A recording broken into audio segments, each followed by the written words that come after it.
I think I have found the best beginner medium format film camera, and no, it is not a Hasselblad. So it looks like you're not going to have to sell those photos of your feet on the internet after all. You're welcome. Ahoy hoy from Springfield, USA, the perfect spot for a little medium format film photography. So I figured I'd rip a roll of Gold 200 in this glorious sunshine. Here you can visit such fine establishments as the Quickie Mart, Krusty Burger and Moe's Tavern. The latter of which comes with its own love tester machine. Passing over, baby. It's obviously broken.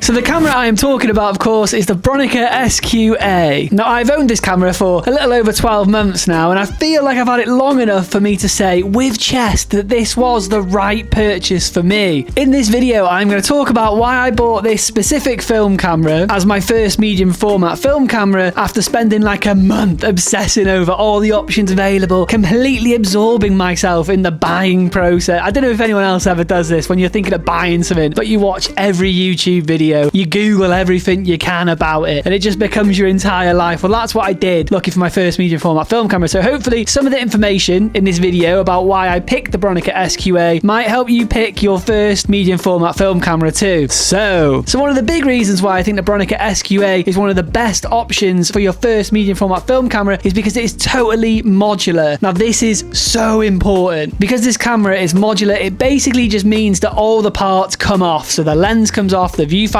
comes off, film backs come off. If anything breaks, you can just take them off and put a new one on. So much cheaper than buying a new camera. There are a load of really awesome medium format film cameras out there that have attached lenses or attached viewfinders or whatever, and it just gives you a bit more peace of mind when you're buying old camera gear like this, that if something breaks, the entire camera isn't written off. Now this one is probably going to be a little bit controversial, but I think the Bronica SQA only being manual focus is a pro. It's a good thing. Now there are a bunch of medium format options out there with autofocus, and there are cameras that you can buy that are basically just like using big 35mm point and shoots. But one of the reasons I wanted to get into shooting medium format film is because it feels like an even more considered version of shooting 35mm film, if that makes sense. You get less shots on a roll, the cameras are more cumbersome generally speaking, it feels different, and I wanted to partake in that. I don't want the camera to just do it all for me. So the Bronica SQA not having autofocus is one of the reasons why I think this is one of the best beginner medium format film cameras, because you will get better if you use it. Now if you're coming from digital or you're coming from 35mm and you've only ever used autofocus, there is going to be a learning curve, but I promise you by the time that manual focus clicks for you, you will be a better photographer. Like, you will be more confident. Shooting with manual focus is a skill that you should learn as a photographer anyway. That's a skill I'm really grateful to have, especially with doing photo and video stuff for a living, is that sometimes you'll be in situations you have to use manual focus. If you're shooting film through glass, you should probably use manual focus. These are all skills that you will develop by using a camera that demands it of you. Another reason why I chose the Bronica SQA was because it is in a square format,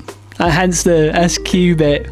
It's good, that, isn't it? Now, when I think of medium format, I immediately think of the square format, and I almost bought a Bronica ETRS without realizing that it didn't produce square images. When I realized, I was like, oh no, I don't want that. In order for me to sort of justify upgrading from 35mm to medium format, the quality of the photos isn't really enough. I wanted something that felt like a different tool, so composing for a square image is totally different, and that brings a whole other element, whole sort of newness. Newness? That is a word, isn't it? Newness is a word. It brings a whole element of newness to using this camera over my 35mm cameras. Some of the entry-level Pentax medium format film cameras looked really cool, and I almost bought one of those. And then I was looking at the photos and I was like, it doesn't look different. I just felt like it didn't look different enough to the 35mm. And like I say, when I think of medium format, I usually think of square photos. And lastly, one of the reasons why I think the Bronica SQA is one of of the best beginner medium format film cameras is because it's not a trendy option. It means prices don't get out of control, that people are buying it just for aesthetics and optics to walk around with. I'm sure the Mamiya 7 is sick. I would love to own one. One day I will buy that camera and I'll be really happy about it. But there are people out there who just come at photography with daddy's money, buy the most expensive shit and swan around with it. I'm not saying everyone that owns a Leica is like that.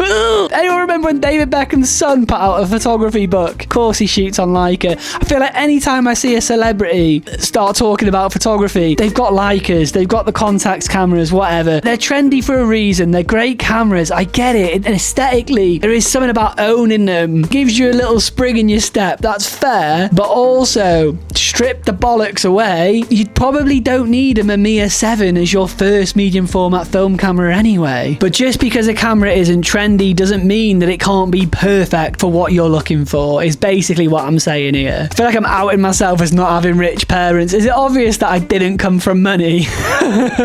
Alright, so after a year of use, these are a bunch of reasons why I think the Bronica SQA is hands down the best beginner medium format film camera for me. Do you agree? Do you think this is the perfect beginner medium format film camera for you, or is there an option that you think was slightly better for what you wanted, or is there something you would like to recommend to people in the comments? Drop it below. Any and all input is appreciated. Thank you for being here. I hope you are well. Hope your family is well, but most importantly, I hope your dog is well. Please do provide your pooch with a little scratch behind the ears from me. Thanks for being here. Appreciate you. Have a good one. Hopefully I will catch you in the next one. Peace.